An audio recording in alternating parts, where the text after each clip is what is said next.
नमस्ते। आज मैं आप सबको नाखून क्यों बढ़ते हैं नामक निबंध हजारी प्रसाद द्विवेदी जी का पढ़ाने जा रहा हूँ। नाखून क्यों बढ़ते हैं, एक छोटा सा प्रश्न एक अल्पज्ञ पिता से उनकी पुत्री पूछ बैठती है कि पिताजी नाखून क्यों बढ़ते हैं। तो वो जो अल्पज्ञ पिता है, कम जानने वाला जो पिता है, उस सवालों से परेशान हो जाता है और परेशान होकर उसी बात को आधार बनाकर हजारी प्रसाद द्विवेदी जी ने इस निबंध की रचना किया है। फिर हम देखें प्रमुख बातें अल्पज्ञ पिता और बच्चे, अर्थात उसी बात को बता रहे हैं कि कैसे एक पिता परेशानी में पड़ जाता है जब एक छोटे से सवाल का जवाब अपने बच्चों के द्वारा पूछे हुए सवाल का जवाब नहीं दे पाता है तो वो परेशान हो जाता है। फिर हम देखें मानव का इतिहास, कहीं ना कहीं इस निबंध के माध्यम से हजारी प्रसाद द्विवेदी जी मानव का इतिहास बताते हैं कि मानव किस प्रकार से पहले प्राचीन काल में हम देखें नख उनके लिए अस्त्र और शस्त्र का काम करते थे, हथियार का काम वो लेता था, अर्थात जीविकोपार्जन के लिए एक ये साधन था नख। लेकिन हम देखें कि समय बढ़ता गया तो उनको नख की आवश्यकता कम होती गई। उसके बावजूद मनुष्य उस नख को, नाखून को काट देता है, लेकिन काट देने के बाद वो नाखून फिर से ज्यों का त्यों आ जाता है। काट दो तो अपना अपराध स्वीकार करके चुप रह जाते हैं, लेकिन वो फिर से बढ़ते जाते हैं। अर्थात नाखून ये हमें बताता है कि अभी भी हमारे अंदर पशुत्व की भावना है, अर्थात पशुता हमारे में जीवित है और मानव उसी प्रकार से बर्बर जीवन जी रहा था। ये हमें प्राचीन काल की बातों को नाखून हमें याद दिलाता है। राम जी की सेना और इंद्रदेव का वज्र का ये जिक्र करते हैं कि कैसे उस समय जो पेड़ की डंठलों से, नाखूनों से या हड्डियों से शस्त्र बनाते थे। और हड्डियों में हम देखें कि इंद्रदेव का जो वज्र है, अर्थात दधीचि ऋषि के अस्थि का जो उसी के शरीर से बना हुआ वज्र का उल्लेख किया है। फिर देखें कि देवता और मानव के अस्त्र शस्त्र का उपयोग और आर्यों का विजय, अर्थात जिनके पास अस्त्र शस्त्र नहीं थे, अर्थात जिनके पास लोहे का हथियार नहीं था, वो हारते गए। देवता भी मनुष्य से सहारा लिया, सहयोग मांगा, क्योंकि उनके पास लोहे के हथियार हैं। और इसीलिए आर्यों ने सबको हराया, चाहे नाग हो, गंधर्व हो, नर हो, किन्नर हो, सबको हराया और आर्यों का विजय हुआ। और इसीलिए भारतीयों को आर्यों की संतानें कहा जाता है। नख दंतावली जीव मनुष्य, मनुष्यता और पशुत्व, अर्थात मनुष्य को नख दंतावली जीव कहा गया है, नाखून और दांतों वाला जीव कहा गया है। और कहीं ना कहीं मनुष्यता और पशुता पर ही ये निबंध की पूरी भावभूमि है। लगातार हजारी प्रसाद द्विवेदी जी बताते हैं कि कैसे निबंध के माध्यम से हम कैसे मनुष्यता को और पशुता को आगे बढ़ते हुए देखते हैं। नाखून काटने पर डांटना, ना काटने पर डांटना। पहले के लोग नाखून काट देते थे तो बच्चों को डांटते थे। अब के जो लोग हैं, अब का जो मनुष्य है, वो नाखून ना काटने पर बच्चों को डांटते हैं। साधारण तरीके से और संक्षिप्त तरीके से बताने का प्रयास कर रहा हूँ। पहले सुकुमार विनोदों के लिए नाखून का उपयोग में लाया जाता था नाखून को, और इसका उदाहरण वात्स्यायन के कामसूत्र के द्वारा हजारी प्रसाद जी ने दिया है।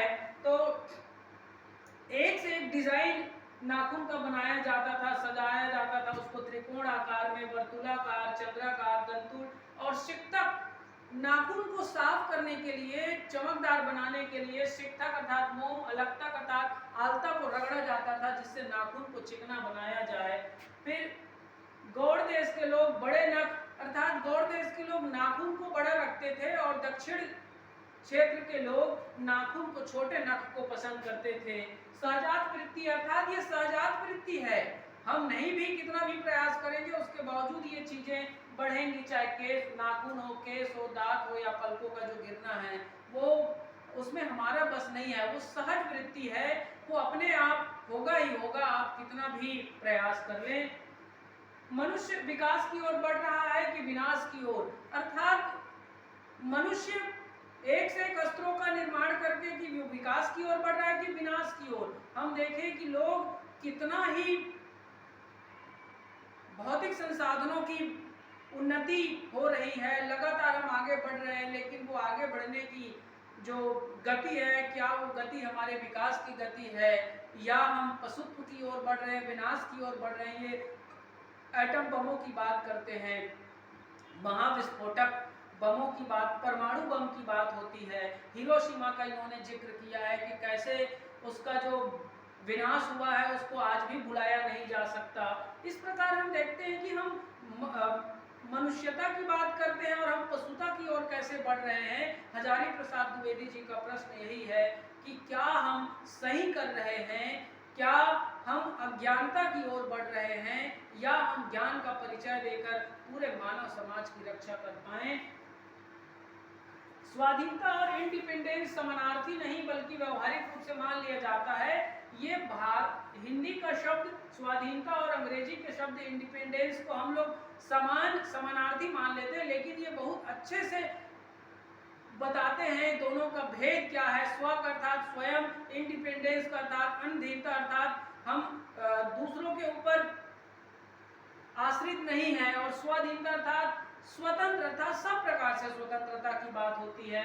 तो ये इस प्रकार से बहुत विस्तार से समझाते हैं द्विवेदी जी। रूढ़ी को त्यागना और परिवर्तन को स्वीकार करना कह रहे हैं, अर्थात समस्त प्रकार की रूढ़ियों को त्याग देना और त्यागने के बाद हम कहीं ना कहीं जो परिवर्तन हो रहा है उस परिवर्तन को हमें स्वीकारना चाहिए, अर्थात रूढ़ी को पीछे छोड़ते हुए हमें विकास की गति पर बढ़ना चाहिए। लेकिन हमारी सभ्यता, संस्कृति और परंपरा को छोड़कर हम आगे बढ़े, ये हजारी प्रसाद द्विवेदी जी को कतई पसंद नहीं है। दूसरों के प्रति संवेदना रखना मनुष्यता की निशानी, अर्थात हमें दूसरों की भावना को, दूसरों की इच्छाओं का जरूर ख्याल रखना चाहिए और हमें इन चीजों का ध्यान रखते हुए आगे बढ़ना चाहिए।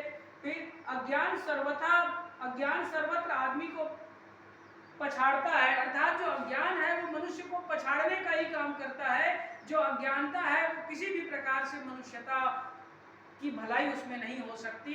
इसीलिए ज़्यादा से ज़्यादा हम ज्ञानी बने, ज्ञान को अपने अंदर सृजित करें, पढ़े लिखे और इन चीज़ों को, मनुष्यता क्या है, संवेदना क्या है ये समझे, अज्ञानता क्या है, पशुता क्या है ये समझे। फिर नाखून बढ़ते हैं तो बढ़े, मनुष्यता उसे बढ़ने नहीं देगा। और इसी में हम रूढ़ी वाले में देखते हैं, वो बंदरिया का उदाहरण देते हैं कि बंदरिया का अगर बच्चा मर गया है तो वो लिपटाया रहती है, तो हमें वो हमारे लिए आदर्श नहीं हो सकती, ऐसा बताते हैं। इसीलिए जो जरूरी नहीं है उन चीज़ों को छोड़कर हमें आगे बढ़ जाना चाहिए। और द्विवेदी जी कह रहे हैं कि नाखून बढ़ते हैं तो बढ़े, मनुष्य उसे बढ़ने नहीं देगा। इस प्रकार से वो अपनी बच्ची के द्वारा किए हुए प्रश्न को विस्तार से सोचते हैं, विचार करते हैं और इस निबंध की रचना कर लेते हैं। फिर मैं एक बार प्रमुख बातों को फिर से आपको पढ़ूं। अल्पज्ञ पिता और बच्चे, मानव का इतिहास, राम जी की सेना और इंद्र देव का वज्र, देवता और मानव, अस्त्र शस्त्र का उपयोग और आर्यों का विजय, नख दंतावली जीव मनुष्य, मनुष्यता और पशुता, नाखून काटने पर डांटना, ना काटने पर डांटना, नाखून को अंधा इन्होंने कहा है।